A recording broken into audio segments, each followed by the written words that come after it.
I don't hate this.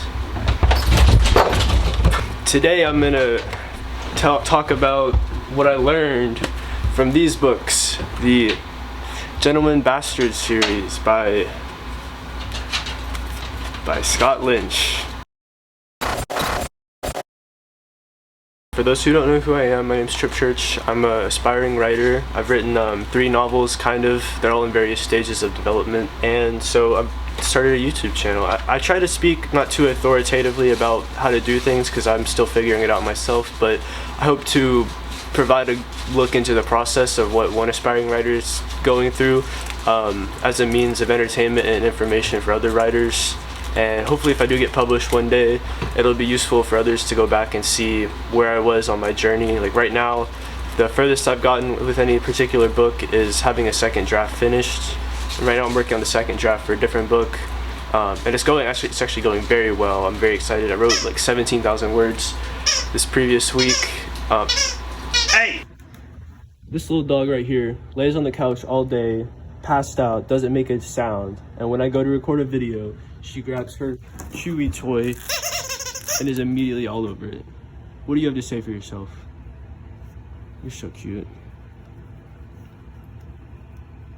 So in today's video, I'm going to be talking about what I've learned as a writer from reading the Gentleman Bastard series by Scott Lynch. For those who don't know, this trio of novels, which I think it's planned to be 7 in total.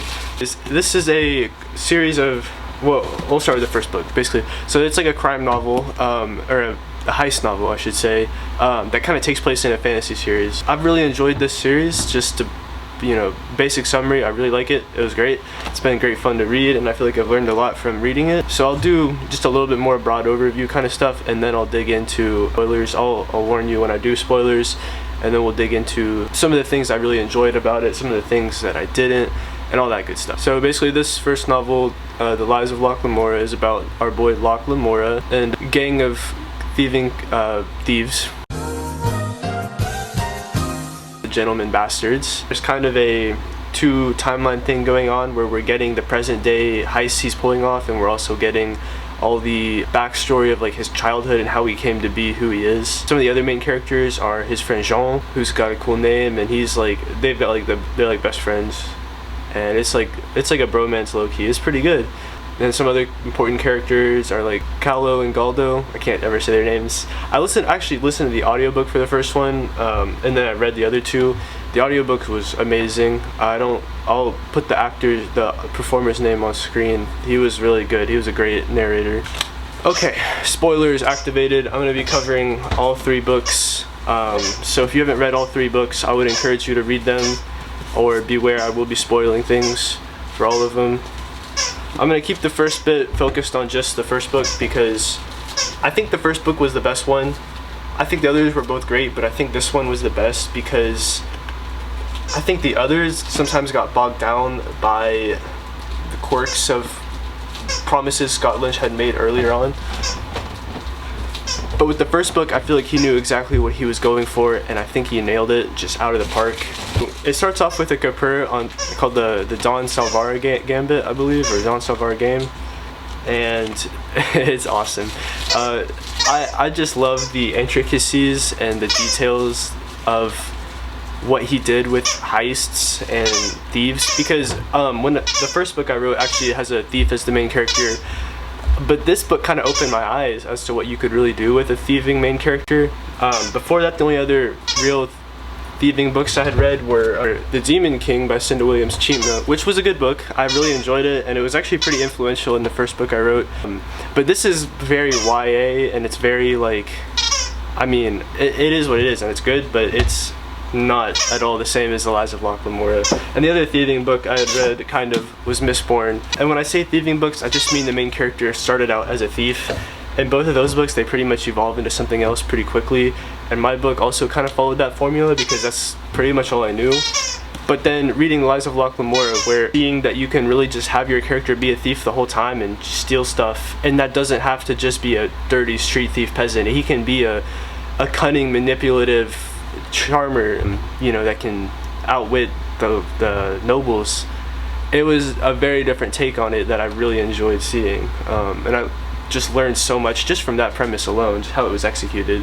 Another big thing I learned a lot from was dual timelines that he does, where you've got the past and the present going on at the same time, back and forth. I knew you could do that in books, obviously, but I'd never seen it executed quite how it was executed. And so it was very informative for me just to see how he did this, and to see the power it provided, and pacing out it broke up the main narrative, so that every time you got to the end of a chapter and you were like you threw in this plot twist, and then you have to go read an interlude, it drives you through and pushes you through the interlude to the next thing, because you just want to know what's going to happen.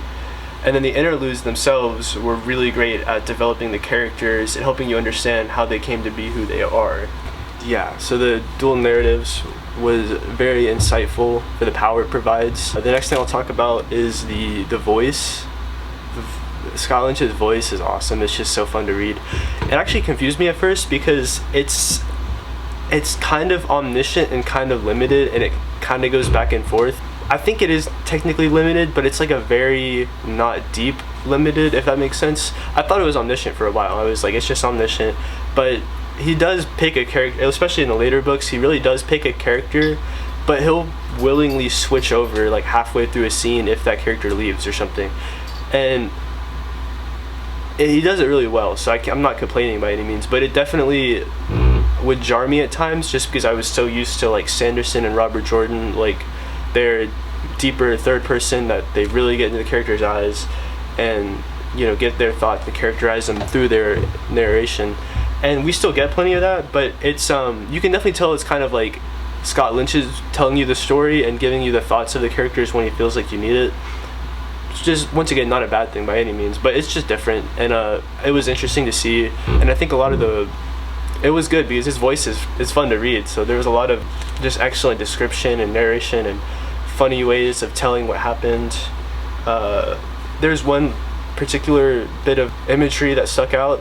He would describe it as a hangman's wind, and something about that is just so evocative to me. I thought that was very interesting. His description of the city really brings it to life and breathes this kind of air of corruption and malice all in the city, and the whole world for that sake is so corrupt in these stories that our characters are never really wondering about the morals of what they're doing. They're just trying to survive, and they're not as bad as the next guy, so they're like whatever, which was kind of a breath of fresh air from Sanderson and Jordan, who both were very interested in the morals of what the characters were doing. Having some characters who were able to just kind of brush that aside and focus on what they need to focus on was refreshing. Alright, so another small thing I want to touch on is the structure of the chapters. So he does these little sub-chapters. I don't know if it'll focus, but within each chapter there is like between like usually like 3 and like 12 or so sub-chapters. And I had seen that done in Paolini's Sleep in a Sea of Stars, which was I knew people did this, and I've seen it like Stephen King's It, which I haven't finished reading, but this is the first book where I really read and dug into it that someone did that, and I like it. I'm trying it in the book I'm writing right now because it's a fun format and I want to give it a shot. I've never worked with it before, and it offers a lot of possibilities for longer chapters to still feel digestible by breaking them up into smaller sub-chapters. And there's a lot you can do with creating these punchy little bits that just keep dragging the reader through.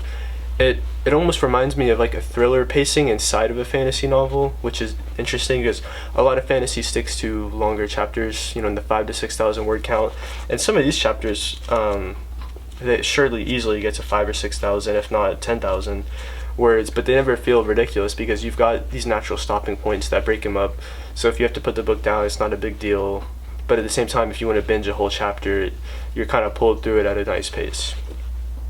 So I really like that. So I'll briefly cover the plot of the first book and the subsequent books. It's actually a simple plot, kind of. It's just these guys trying to steal stuff in really complex and complicated manners, and then other people keep dragging them along. It actually kind of follows the same format in the second book and in the third book, which is okay. This is one of the minor gripes I also have with it. Is the books kind of have the same plot in every book, in the sense that our characters kind of just get dragged around on the strings of other more powerful people, and Locke in particular just tries to, BS his way out of whatever their situation is. And it's really entertaining in the first book because I think it's really well done, where he's balancing Caparezza and what is it, the spider, and all the people, and Capa Varsavi. He's balancing all their different requests and keeping up, and it's awesome in the first book. And then in the second book, he gets tied between Requiem and the Sin Spire, and the Archon, whatever that dude's name was. And it's just like kind of the same thing where he's being pitted between two powers, and then he ends up with the pirates with Zamira, and that's a whole third one. And it kind of felt like the same thing where he's just balancing the demands of two people. And then in the third book, it's the same thing, but it feels even more contrived, since it's just a big political game for the Bonds Magi. And it's still good. I still enjoyed it, don't get me wrong, but it did start to err on the side of repetitiveness. On the broad scale. Now the details obviously were all different and still enjoyable, but that was a small gripe I had with it, is that it felt pretty repetitive in that sense. And so one last good thing before I move into more negatives, the world building was awesome. The Elder Glass and the alchemy and the black magic or black alchemy, whatever it was, all that stuff was really well designed, and it feels integrated, and everything feels like it fits right in. I know some people describe it as like Italy and Venice, and I can definitely see that for Camor. So, I don't know, the world as a whole feels very realized, and you could tell Scott Lynch has put a ton of thought into a lot of little details. Like there's one scene at the end of Republic of Thieves, this is such a minor detail that's definitely not a spoiler, but he offhandedly mentions that they're all drinking wine that comes from this big vase, and he's got a machine of little kids pushing a turn wheel foaming the wine, and it's just offhandedly mentioned. He describes like the most casual thing, and I just read it and I was like, what? Because the actual image is ridiculous when you think about it, but he just describes it so casually. I was just like, oh, okay, like, all right. So yeah, that's his world building is great, and it's another good factor is the Bonds Magi. The way that our characters don't have any magic, and the Bonds Magi just come through and F everything up, like, yeah, that's pretty entertaining, and it really, I think it fits perfectly with how it would feel if there were people using magic in real life, and they just come in and completely destroy everything and upheave it and do it however they want, and you can't do anything about it because they can use magic and kill you in an instant. It's like, yeah, that was good. As we get into things I don't like, oh yeah, spoilers now. So this is going to be about Red Seas and Red Skies. I'm going to focus on this for just a second. The pirates were awesome. They were great. The Sin Spire was so cool. And then, okay, so here's the problem. With this book, the way we started off with the Sin Spire and doing all of the flashbacks to preparing for their big heist, I was really invested. I was like, we're doing another heist, an even bigger heist. I was excited. And then the Archon shows up and he's doing all his stuff, and I'm like, okay, still doing the heist, and now it's getting more complicated because there's this other guy. And then all of a sudden they go to the ocean for the next, like, 2/3 of the book.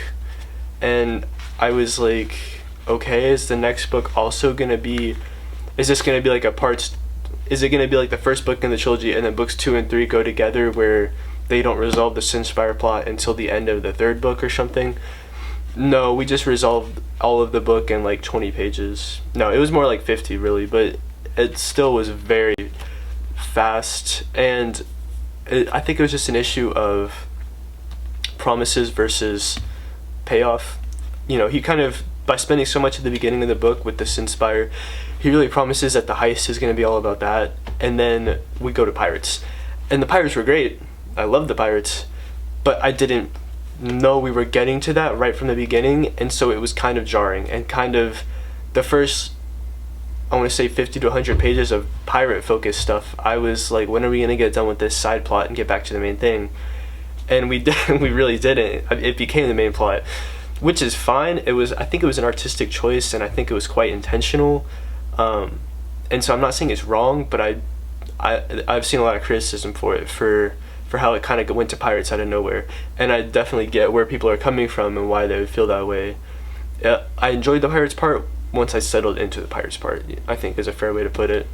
And the ending did feel really fast. Like, it just ended so quickly, which I can appreciate the momentum of it, but it was almost too many plot threads resolving all at once. the denouement didn't. I probably didn't say that right. The denouement, you get the point. That thing didn't hit as well as it did in the first book, where when they finally unraveled everything, I was just, this book, I was still impressed, but it didn't hit the same way the first book did. Also, I can't believe he killed Esri. She was pretty awesome, and he shouldn't have done that to Jean.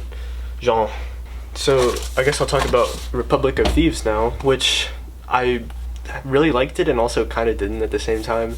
I mostly really liked it. It was great finally meeting Sabitha, because she had been so casually hinted at for the first 2 books, and it was like, when is she going to show up? She finally showed up, and she's kind of the focus of the book in a sense. So I think Scott Lynch did a great job creating that like almost obsessive attraction between Locke and Sabitha. That one-sided attraction is very. I think he did a great job characterizing that, and it's something a lot of men can relate to, and women I'm sure too, but definitely men can relate to. And I thought he did a great job with that, and I really liked the flashbacks in this book. I thought the flashbacks were awesome, learning how Locke and Sabitha came to be and came not to be. But every now and then little things just didn't pan out right. Like we never really learned why Sabitha left the first time. They just had a difference of opinions after Chains died, but we never actually learned how Chains died. So I'm guessing he's saving that for another book, but I'm not really sure. And so we just kind of know Sabitha left, and we never really get explained why, even though it's hinted at that we're probably going to get explained why. So that was slightly frustrating. Sabitha's kind of a bitch.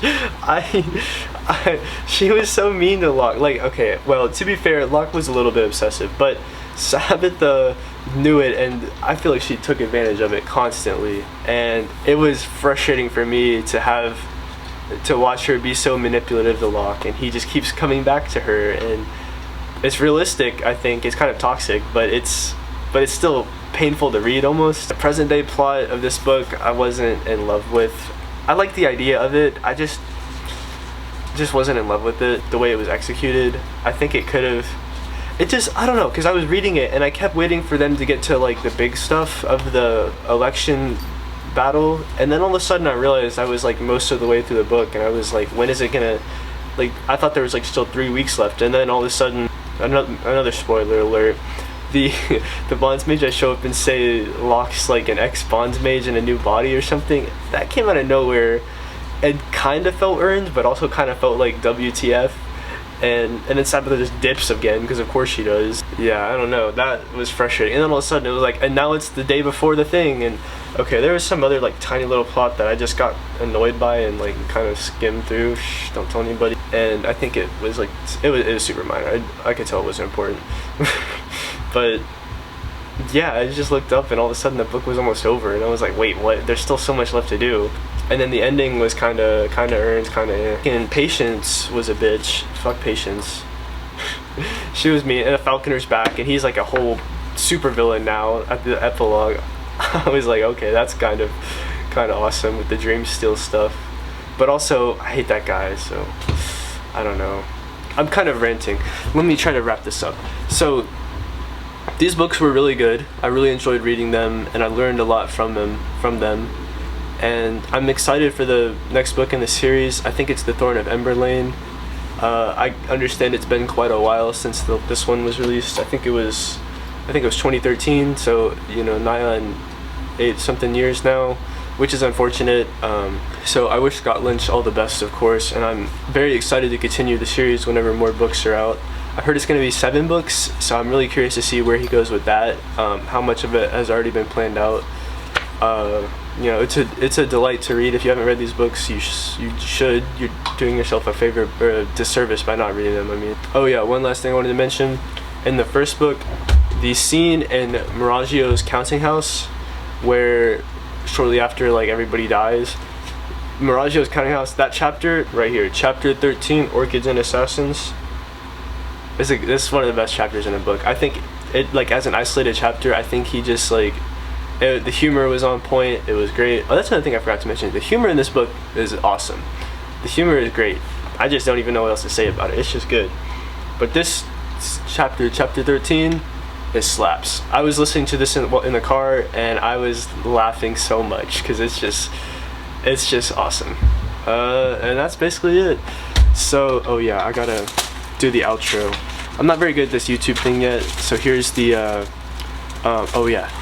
So, since I am a musician and I play music, I'm gonna give you guys a song each time I make a video, and you should go listen to it, because I have good taste. Go listen to Elucidation from the album Like Minds by Gary Burton and a couple other artists. The whole album slaps, but Elucidation is one of my favorite one on the album. If you want another good one, Windows on that album is also great. Oops. It's got like Chick Corea, Roy Haynes. It's a jazz song, so if you don't like jazz, you should still listen to it anyways. It's good. Anyways, that's all for this video. If you got any comments, you should comment them because I want to read them. If you like the video, you should like it. You should think about subscribing. If you got any criticism or videos you want to see, please, by all means. And I hope you feel thoroughly entertained. That's about it.